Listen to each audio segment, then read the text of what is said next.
같이 한번 읽어보겠습니다. 계시록 5장 10절에서 14절. 그들로 우리 하나님 앞에서 나라와 제사장들을 삼으셨으니 그들이 땅에서 왕노릇하리로다 하더라. 내가 또 보고 들음에 보좌와 생물들과 장로들을 둘러선 많은 천사의 음성이 있으니 그 수가 만만이요 천천이라. 큰 음성으로 이르되 죽임을 당하신 어린 양은 능력과 부와 지혜와 힘과 존귀와 영광과 찬송을 받으시기에 합당하도다 하더라. 내가 또 들으니 하늘 위에와 땅 위에와 땅 아래와 바다 위에와 또 그 가운데 모든 피조물이 이르되 보좌에 앉으신 이와 어린 양에게 찬송과 존귀와 영광과 권능을 세세토록 돌릴지어다 하니 내 생물이 이르되 아멘하고 장로들은 엎드려 경배하더라. 아멘. 우리가 지난달락 8절 9절에서는 경배 받으시기에 합당한 어린 양의 모습 두 가지를 살펴보았습니다. 어린 양은 이 지상에서 영적 전투를 행하면서 드리는 성도들의 기도를 받으시고 또 그 기도에 대한 응답으로 그분의 심판과 구원을 이루어 가시는 분이십니다. 또한 세계 모든 각국의 성도들을 자신의 피로 사서 하나님께 드리신 분이 바로 어린 양이십니다. 그래서 오늘은 10절부터 24절까지 우리를 나라와 제사장으로 삼으신 어린 양의 모습을 함께 살펴보겠습니다. 자, 우리가 10절에 그들로 우리 하나님 앞에서 나라와 제사장들을 삼으셨다라고 말씀을 하는데, 나라는 하나님의 통치를 받는 백성이 되었음을 뜻합니다. 또 제사장을 삼으셨다고 했습니다. 하나님께서는 이스라엘 백성을 애굽에서 구속하신 후에 그들과 언약을 맺으셨습니다. 그때 출애굽기 19장 5절 6절에 이런 말씀하셨습니다. 세계가 다 내게 속하였나니 너희가 내 말을 잘 듣고 내 언약을 지키면 너희는 모든 민족 중에서 내 소유가 되겠고 너희가 내게 대하여 제사장 나라가 되며 거룩한 백성이 되리라. 너는 이 말을 이스라엘 자손에게 전할지니라. 이렇게 말씀을 합니다. 그러니까 하나님이 이스라엘을 애굽에서 구속하신 후에 자기 소유로 삼으셨습니다. 그리고 제사장 나라로 삼으셨습니다. 이 제사장의 역할이 무엇입니까? 제사장 나라는 이 하나님께 속한 세계를 대신해서 하나님께 나아가서 제사를 드리는 중보자입니다. 우리를 그리스도의 피로 구속하신 목적도 우리를 제사장으로 삼기 위함입니다. 열국 백성 중에서 우리를 구속하신 것은 우리가 열국 백성들을 위하여 중보의 역할을 하도록 하기 위함입니다. 그래서 베드로는 이렇게 말을 합니다. 베드로전서 2장 9절 10절. 그러나 너희는 택하신 족속이요 왕 같은 제사장들이요 거룩한 나라요 그의 소유가 된 백성이니 이는 너희를 어두운 데서 불러내어 그의 기이한 빛에 들어가게 하신 이의 아름다운 덕을 선포하게 하려 하심이라. 아멘. 너희는 택하신 족속, 왕 같은 제사장, 거룩한 나라, 그의 소유가 된 백성, 이렇게 선포하고 있습니다. 이 제사장이 하는 일이 바로 그들을 어두운 데서 불러내신 하나님의 아름다운 덕을 선전하는 것입니다. 다시 말하면 그리스도를 통해서 이루신 하나님의 사랑을 전파하는 것입니다. 그래서 요한은 지상에 있는 교회를 나라와 제사장으로 삼으신 그리스도께서 찬양 받으시는 그런 광경을 보면서 어떤 것들을 좀 느꼈겠습니까? 지금 요한의 상황을 보았을 때 요한은 밤모섬에 끌려가서 중노동하고 있는 처지였습니다. 마음이 한없이 나약해져 있었을 것입니다. 거대한 로마 제국과 비교해 볼 때 기독교는 참으로 미미하고 또 곧 사라질지도 모르는 그런 위험들을 느꼈을 것입니다. 그러나 이 지상에 있는 교회를 하나님의 나라요 또 제사장으로 삼으시고 그들을 통해서 천하 만민을 구원하고자 하시는 하나님의 소망을 발견하였습니다. 이를 통해서 자신과 지상에 있는 교회가 얼마나 귀한 존재인가를 깨닫게 되었습니다. 자, 이 소식을 들은 모든 그리스도인들도 아마 큰 위로와 힘을 얻었을 것입니다. 그뿐만 아니라 이 10절 하반부에 보니까 그들이 땅에서 왕노릇하리로다 이렇게 말씀합니다. 왕노릇하리로다는 이 미래적으로 현재로 완전한 왕노릇을 기대하면서 현재에 참여하고 있음을 말해줍니다. 그러니까 그리스도인들의 영적인 왕적 통치를 말해주는 것입니다. 그래서 바울은 이를 확신하면서 디모데후서 2장 11절 12절에 이렇게 말씀합니다. 미쁘다 이 말이여 우리가 주와 함께 죽었으면 또한 함께 살 것이요 참으면 또한 함께 왕노릇할 것이요 우리가 주를 부인하면 주도 우리를 부인하실 것이라. 아멘. 그리스도와 함께 고난을 짊어지고 죽으면 또 함께 삽니다. 고난을 참고 견디면 함께 왕노릇하게 됩니다. 현재 우리가 당하는 고난은 초대교회 성도들이 겪은 고난에 비하면 사실 아무것도 아닙니다. 그들은 목숨을 걸고 그렇게 신앙생활을 했으니까요. 그렇지만 각 사람들은 현재 무거운 고통을 느끼고 또 힘겨워하면서 그렇게 살고 있습니다. 그러나 우리가 주님과 함께 왕노릇할 것을 기대할 때에 현재의 고난을 참고 견뎌낼 수가 있습니다. 이게 믿음의 힘과 능력입니다.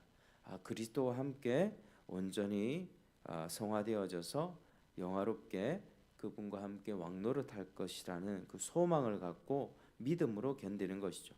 그래서 세상을 이기신 주님이 승리에 주님께서 하신 승리에 우리가 믿음으로 참여하고 있는 것입니다.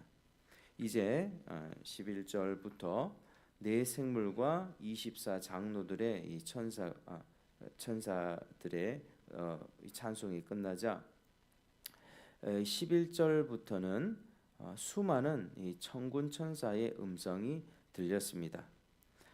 그들은 큰 음성으로 하나님의 어린 양 그리스도를 찬양했습니다. 12절에 큰 음성으로 이르되 죽임을 당하신 어린 양은 능력과 부와 지혜와 힘과 존귀와 영광과 찬송을 받으시기에 합당하도다. 이게 7가지 찬송 내용이 나오죠. 능력, 부, 지혜, 힘, 존귀, 영광, 찬송. 또 찬송은 13절에 보니까 내가 또 들으니 하늘 위에와 땅 위에 땅 아래와 바다 위에 또 그 가운데 모든 피조물이 이르되 보좌에 앉으신 이와 어린 양에게 찬송과 존귀와 영광과 권능을 세세토록 돌릴지어다라고 그렇게 말하고 있습니다. 이 찬송이 이제 네 생물과 24 장로들의 찬송으로부터 수많은 천군 천사의 찬송으로 확대되고 또 하늘과 땅의 모든 피조 세계로 이 찬송이 확대되는 것을 볼 수 있습니다. 그래서 우리가 이제 장차 완성될 그 하나님 나라를 생각해 보면 모든 만물이 그리스도 안에서 통일이 됩니다. 그러니까 우리는 사람만 구원받는 것이 아니라 사람이 구원받는 그 중심에 있는 것인데 그 구원의 역사는 온 세계 피조 세계로 확대가 됩니다. 그래서 지금도 피조물도 신음하면서 하나님의 아들들이 구속받을 것을 간절히 고대하고 있는데 그때가 되면 온 우주 만물 피조 세계가 그런 해산의 고통을 넘어서서 이제 하나님을 완전히 찬송하게 된다는 것입니다. 그래서 전 우주적인 찬송이 일어난다는 것입니다. 그래서 보좌에 앉으신 이와 또 어린 양이 모든 피조물의 경배와 찬양을 받고 계시는 것을 우리가 보는 것입니다. 자, 이 찬양은 만물이 속한 전 우주의 구속을 성취하신 그리스도에 대한 찬양입니다. 모든 피조물이 보좌에 앉으신 이와 어린 양에게 찬송, 존귀, 영광, 권능을 돌려드렸습니다. 어린 양은 하나님과 동일하게 모든 피조물의 찬송을 받기에 합당한 분이십니다. 그래서 하늘 위와 땅 아래에 있는 모든 피조물의 경배와 찬양을 받고 계시는 것입니다.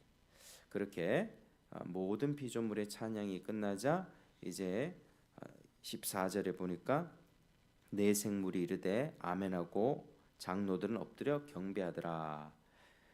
이렇게 내 생물과 장로들의 아멘 화답으로 하늘의 찬송을 마무리하고 있는 것을 우리가 볼 수 있습니다. 그래서 우리가 이 4장, 5장을 통해서 하늘의 예배, 보좌에 앉으신 이 그리고 그 어린 양이 찬양을 받는 내 생물과 24 장로들 온 피조 세계로부터 찬양을 받고 있는 그런 영광스럽고 아주 그런 너무나도 아름다운 그런 하늘의 예배를 우리가 쭉 살펴보았습니다. 자, 오늘 말씀을 통해서 우리가 또 알 수 있는 것은 하나님의 어린 양이신 예수 그리스도는 어떤 분이십니까? 종말에 일어나는 모든 일을 진두지휘하시는 하늘과 땅의 권세를 가지신 왕이십니다. 그리고 그분은 우리가 드리는 기도를 소중히 여기시고 주님의 통치에 반영하시고 또 예수님께서 우리의 기도를 소중히 여기시는 것은 그분의 피로 우리를 구속하셨기 때문이고 또 우리를 나라와 제사장으로 삼으셨기 때문입니다. 그러므로 우리는 더욱 기도에 힘쓸 뿐만 아니라 우리의 능력과 부, 지혜, 힘, 존귀, 영광, 찬송이 온전히 주께 있음을 고백하고 주님께 온전한 영광을 돌려야만 합니다. 그분께 영광을 돌리는 삶은 작금의 혼란과 불의스러운 세상 가운데서도 지금 세상을 보면 복잡하잖아요. 굉장히 머리도 아프고 세상이 어떻게 이렇게 돌아갈 것인가. 참 그런 가운데서도 하나님의 통치를 기뻐하는 것입니다. 그럼에도 불구하고 하나님의 교회를 기뻐하시고 교회를 보존해 나가시고 하나님 나라 완성의 그 역사의 중심에 우리 성도님들 한 분 한 분 교회를 가장 귀하게 여기시고 그 기도를 받으시고 심판과 구원의 역사를 이루어 가신다. 그 섭리를 인정하고 참고 인내하면서 하나님이 악인을 향해서 심판하실 것이다.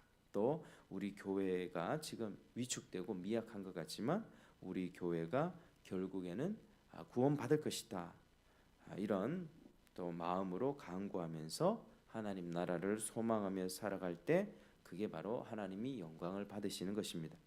그래서 올 한 해 우리가 참 어려움 가운데 우리가 새해를 시작했지만 세상이 참 혼란스러워져도 우리 교회 안에서 예배하는 저희들의 심령은 무너지지 않기를 축복합니다. 우리가 마음으로 강하게 먹고 담대히 먹고 그래서 우리가 하나님 나라를 소망하고 또 인내하고 믿음으로 돌파하면서 살아가는 그런 저와 여러분이 되시기를 주의 이름으로 축복합니다. 기도하겠습니다. 아버지 하나님 감사드립니다. 하나님께서 또 이 세상을 다스리시고 또 혼란한 세상 속에서 섭리하시는 그 계획이 있음에 또 우리가 그것을 인정하고 감사 찬송을 올려드립니다. 하늘의 영광스러운 예배를 생각하면서 완성될 하나님 나라를 소망하면서 살아가길 원합니다. 현재의 고난과 어려움을 넉넉히 이겨내기 원하고 세상에서는 머리 아프고 복잡한 일들 많지만 이 교회에 왔을 때 하나님 앞에 예배하고 성도의 공동체 가운데 교제하고 서로 기도해주며 또 하나님 나라를 소망하는 믿음으로 서로를 격려해주며 살아갈 때 우리의 또 신앙이 더욱 힘을 얻고 또 하나님을 더욱 잘 섬길 수 있음을 주님 고백합니다. 올 한 해 우리에게 이런 믿음을 허락하시고 또 이런 공동체의 견고함을 허락하시고 또 우리가 서로 사랑하며 또 기도하며 이 교회를 세워가고 하나님 나라의 완성을 위하여 또 헌신하며 살아가는 저희가 되도록 인도하여 주시옵소서. 오늘 또 기도할 때 함께 하시고 또 능력으로 우리에게 함께 하실 줄 믿습니다. 예수님 이름으로 기도드립니다. 아멘. 하늘에 계신